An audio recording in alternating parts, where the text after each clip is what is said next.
rolling on to outfit, I'll give you a good look at what he comes wearing. Show you the pose first.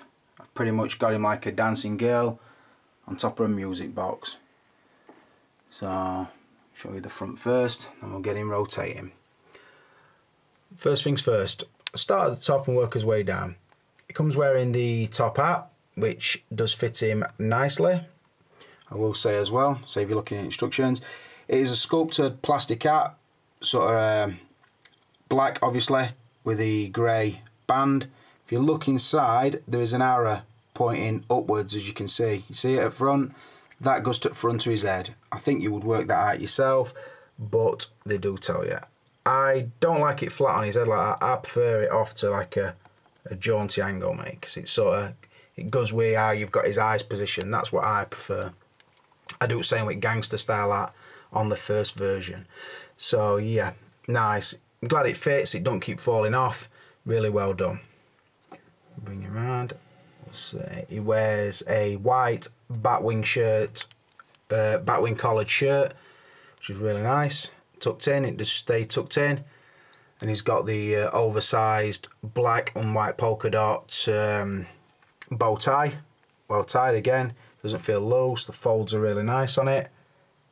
And as you move down, you can see he wears the white with black polka dot waistcoat, again, buttoned up. I will say, because it's worth mentioning, these buttons are all those that are like softly glued on. Not the best thing in the world, because obviously you do lose some, and I will start by saying that there were 3 on that cuff, but one's already fucked off, and this is a black carpet in this bedroom, so there's no way I can find it. So that's a pisser. And all the buttons are glued, so be careful with those. He then wears the black ringmaster style jacket with the sort of fishtail back. Again, awesome material used, does fit him really well. The cut and stitch is really good. Again, 2 stuck on buttons there and there. Split tail does hang really nice, and it does feel top quality, so respect on that. Bring him around again. The hands are all sculpted with like a white glove. I will say the hands are that sort of harder plastic, so be careful. They might be wrist peg snappers. I haven't yet, but they could be. They feel hard. They're them that you really have to sort of wiggle in, sort of thing. I will also say underneath, it does have the white sort of bodysuit, as you can see down again. The wrist pegs are inside the bodysuit, and then you push it into the glove. But you know what happens, first time you take a glove off, the wrist peg pulls out with the glove, and then you've got to sort of put the wrist peg back inside the white bodysuit. So another thing for you to think about there. Then on his legs, he wears the high-waisted black and white check trouser. Kind of like a chef's trouser, these. That's how I'm going to describe them, but I thought a lot of people might not know, so I still mentioned it. Moving down to the sculpted shoes, and as you can see, again, really well done. Wearing the black shoe with the white spats with the black buttons going down the side. Again, really nicely done, and I hope they've kept a few spare pairs of them for the Michael Jackson Smooth Criminal version, because them shoes would just be the ones we'd need. So yeah. I will say as well, the flower, which is sort of an oversized rose, is sculpted plastic with a hook on the back, and it tucks into his top pocket of his jacket, and then sort of the lapel is trapped underneath it by that.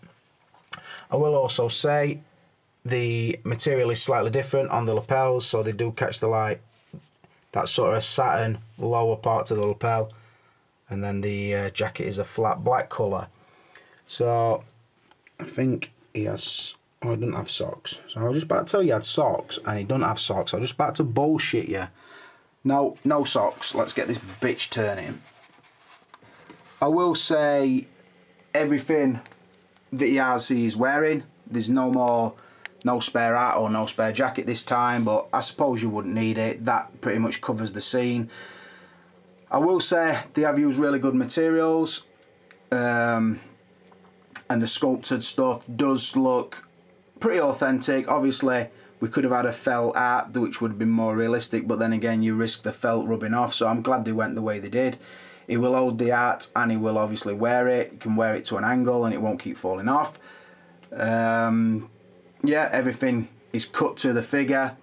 I will say as well, a bit of the clothing that you don't see is the sort of the chubby bodysuit underneath, which you don't see any of it, but you can feel it's under there to make the figure look a little podgy sort of thing. In fact, I wear one of those most days myself. People are starting to think I'm putting weight on. It's not the case. I've come out in sympathy with these Hot Toys figures and I am wearing a fat suit underneath my real clothes. So I thought I'd better explain that. What do I give it? I'm going to give it a 4, simply because it's basically a suit. And I know Hot Toys are doing suits well. I know the extra with the art and, I don't know, the flower and the bow tie and everything is sort of a little bit above and beyond. But all in all, it is a suit. I can't give it the same 5 score I can, same as the Terminator full leather biker outfit, because I just think that that was sort of top level, where this is sort of just the next level down. So I'm going to give it a little bit stingy 4 out of 5. Let's watch this bitch come round. Does he just look like he's twirling on ice? Does he? I don't know. Rolling on to articulation, and I'll start off with the category by showing you what's happening. You see, he's transferred all his weight onto his back right foot, got his leg up, pulling back, just about to launch. Sort of feathered dart right into somebody's face or neck, like in film. So yeah, just got him pretty much leaning back, javelin style pose, just about to unleash, let it fly. So yeah, articulation, not much I can really tell you here other than it's a standard true type. I would say it is the normal version as well, not a slim one. I don't think it's a newly developed true type. I just think it's a standard one, obviously covered by the fat suit underneath, which does feel soft to the touch, really cushioned. Doesn't really hinder the articulation, but what I will say is sometimes you sort of get, because of the suit underneath, you sort of get a ruck up of clothes in an unnatural place, because really them trousers should sort of hang there, and even though the clasp's hardly grabbing him, you do get sort of the clothes grabbing onto the fat suit underneath. But I suppose if he got a bit of a gut on him, then they would be sort of rucked up somewhere there anyway. So yeah, there's no real hindrance. Again, the no articulation at the upper neck, which I like I said with a Coulson. The ankle articulation is really good because the spat on top of the shoe only goes up so far. Good articulation through the wrists, and like I said, the arms will do things that the Spider-Man one won't do. So there is ab crunch and everything else you would need. I think every pose you would want this figure to do, it would do with ease. I should really give it a 5, but I think I'm going to give it a 4, just to say that the sort of fat suit does sort of move into funny positions when you articulate it. That's the only sort of negative. I will say as well, the articulation on the purse on this one is really nice and smooth. Sometimes when I order purse figures, I shit myself a little bit because I think, I hope I don't get one of them fucking cockeyed ones that you sometimes see. I think now I'll fuck about sending figure back or head back and swapping it to seller who sent it me and whatever. But no, not the case on this one. I think the purse system has improved since Hot Toys started using them. I know the first Joker, the DX01, were really fragile. I used to fucking have an heart attack every time I moved that, but this one's really nice, smooth, feels solid enough, and I just thought it was worth a mention on the articulation section. I would normally have done the articulation on the purse, but like I said, it's a little bit hard on the stand I'm using because I've got to sort of get my left hand right back and move it around, which knocks it out of pose, and we've all seen me do it before, so it wouldn't be nothing new. Like I say, quite a nice cheeky throwing pose. Just launching that dart off, like I say, straight at somebody's face. Rolling on to extras, and like I explained in the first category, this is a DX figure, the DX14. Now, I've had every DX figure so far. I got rid of the DX01 when the DX11 came out, and I got rid of the DX02 when the DX12 came out, because I think them figures pretty much replaced the older ones and slightly improved on them. That's just my thoughts. Sometimes wish I would have kept them all, and I always thought I will get every DX figure regardless what it is. Now, like I explained, I didn't want this one because I couldn't understand why they'd gone for it. If this had been an MMS figure, I'd have probably got it because it'd have been less price, I suppose. It might have complemented the Batman and Joker setup that I've got. But I just thought, why is it a DX? There's so much other things that could have been a DX first. We could have had a Rocky or a Rambo or Bruce Willis or a Back to the Future or just so many other things. It just always seems to be with these DXs, Terminators, Batmans, Jokers, and so on and so forth. I know we've had Indiana Jones and Jack Sparrow and Bruce Lee and Michael Jackson. But I think of the DXs we've had too many Jokers, too many Batmans. But that's just my thoughts. The DX normally comes with, like I've said, the parallel eye rolling system, or PERS, a nice stand, which this one does, and then a shitload of extras, which this one doesn't. And pretty much got them all in shot for you. I were close to actually saying it's the most empty feeling DX figure I've ever seen, but then I remembered the DX Michael Jackson, which pretty much came with a spare t-shirt and a spare shirt to make the Dirty Diana version. This is better than that, obviously. You get the better base. Like I say, it's the Town Hall, City Hall steps with the plaque on the front. They are quite nice. It is pretty much the Goblin stand or the base that they used for the evil version of Superman. But then there's this sculpted step. There's no light up feature on it. It would have been nice if they'd put some light sort of inside the grate and then they'd shine through. That might have given off a nice effect, but they didn't. They did give us the diorama, which won't fit into a DTOF. I know a lot of you guys use those. It won't fit in. It's too tall by about, I would say, probably by about that much. Now, the way it works is, that's all one piece. The brickwork around the bottom's all one piece of folded cardboard. At the back, in fact, I don't know if I can show you. If you can sort of look, open this there.